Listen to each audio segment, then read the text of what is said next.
Hello বন্ধুরা, আমার channel Tunu স্টোরিতে তোমাদের সকলকে ওয়েলকাম জানাই। তোমরা সবাই কেমন আছো? আমি তো ভালোই আছি। হঠাৎ করে প্ল্যান করে আমরা চলে গেলাম নবদ্বীপ ধামে। তো বেরোনোর সময় আর ভিডিও করাই হয়নি, কারণ আমরা খুব আর্লি মর্নিংয়ে বেরিয়েছিলাম।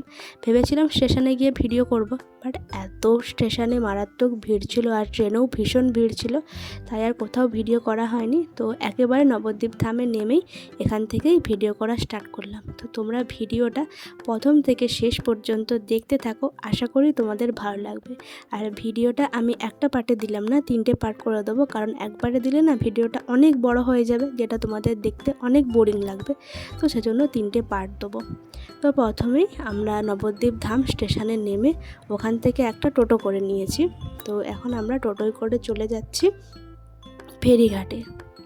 তো এই যে যাওয়ার সময় দেখছি যে একটা পরিক্রমা বেরিয়েছে, তো সেটারই একটু ভিডিও করে নিলাম।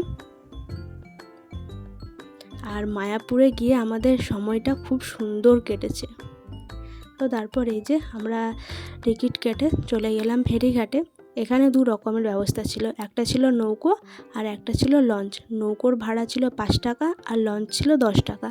যেহেতু 12টা বেজে গিয়েছিল, খুব মারাত্মক রোদ উঠেছিল, তো সেজন্য আমরা লঞ্চটাই নিলাম। আর এই দেখো, লঞ্চে থেকেই তোমাদেরকে দেখাচ্ছি যে ইস্কন মন্দিরটা দেখা যাচ্ছে। তো তারপর আমরা লঞ্চ থেকে নেমে পড়লাম।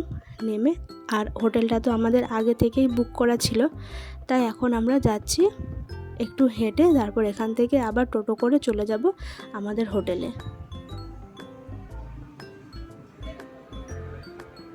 তো এই যে তারপর আবার আমরা টোটোতে উঠে পড়েছি। আর আমরা একদম হোটেলটা নিয়েছিলাম জাস্ট পায়ে হাঁটা ইস্কন মন্দিরের দূরত্বে, মানে আমাদের হোটেল থেকে ইস্কন মন্দির ছিল 5 মিনিটের ডিস্টেন্সে। আর আমাদের রুম থেকে তো ইস্কন মন্দিরটা দেখাই যাচ্ছিল, সেটা তোমাদের একটু পরেই দেখাচ্ছি। তারপর আমরা টোটো থেকে নেমে এবার চলে এলাম হোটেলে। যেহেতু আমাদের রুমটা আগে থেকেই বুক করা ছিল, তাই তো খুবই সুবিধেই হলো। আর এই দেখো, রুম থেকে ইস্কন মন্দিরটা দেখাই যাচ্ছে, দেখতেই পাচ্ছ কতটা সামনে আমরা রুমটা নিয়েছি। তো তারপর এবার আমরা ফ্রেশ হয়ে আবার রেডি হয়ে চলে যাব ইস্কন মন্দিরে। তো তারপর জাস্ট আমরা আধা ঘন্টা রেস্ট করেছিলাম রুমের মধ্যে। তো তারপর এবার চলে যাচ্ছি আমরা মন্দিরে। আর আজকে দুপুরের ভোগটা তো আমরা ওখান থেকেই নেব।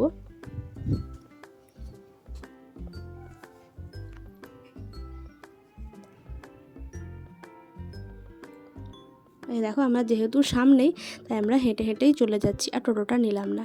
আর এই দেখো, মন্দিরে এসে আমরা দুজনেই তিলক সেবা করে নিয়েছি। ইস্কন মন্দিরে এসেছি আর তিলক সেবা করবো না, তো সেটা কখনো হয়? তো দুজনে মিলেই আমরা তিলক সেবা করে নিয়েছি।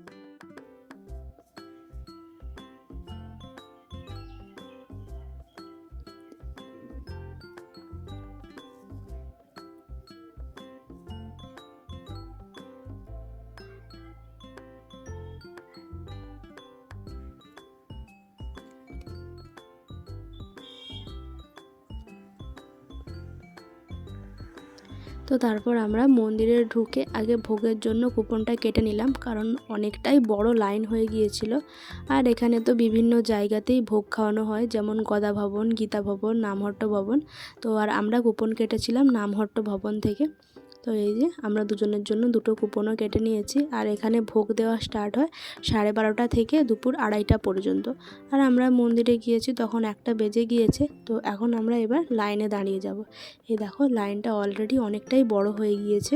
তো চলো, এবার আমরা জুতোটা এক জায়গায় রেখে দিয়ে এবার আমরা লাইনে দাঁড়িয়ে যাব। তো তারপর খাওয়া দাওয়ার পর তারপর তোমাদেরকে মন্দিরটা ঘুরিয়ে দেখাচ্ছি।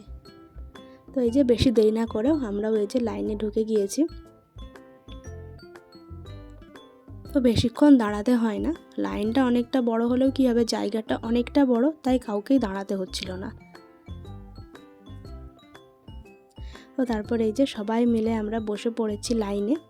দেখো, অনেকটা বড় জায়গা, তো সেজন্য কাউকে দাঁড়াতে হচ্ছিল না। আর এই যে আমাদের প্রসাদও পড়তে শুরু করে দিয়েছে। তো প্রথমে দিয়েছে খিচুড়ি প্রসাদ, তারপর চলে এলো অন্ন প্রসাদ। তো তারপর এটা ছিল সমস্ত রকমের সবজি দিয়ে একটা মিক্সড সবজি, ডাল, কুমড়োর সবজি, আর ছিল পটল দিয়ে পনিরের একটা রসা।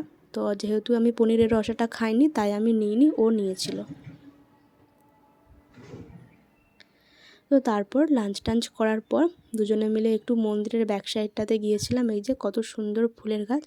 তো এখনের এই পার্টটা এতটা পর্যন্তই থাকলো। তো পরের ভিডিওতে তোমাদের সঙ্গে আবার দেখা হচ্ছে। ততক্ষণ তোমরা সবাই ভালো থেকো, সুস্থ থেকো, আর আমার ভিডিওটা কন্টিনিউ দেখতে থাকো। তো এর পরের পার্ট নিয়ে আমি খুব তাড়াতাড়ি আসছি। টাটা।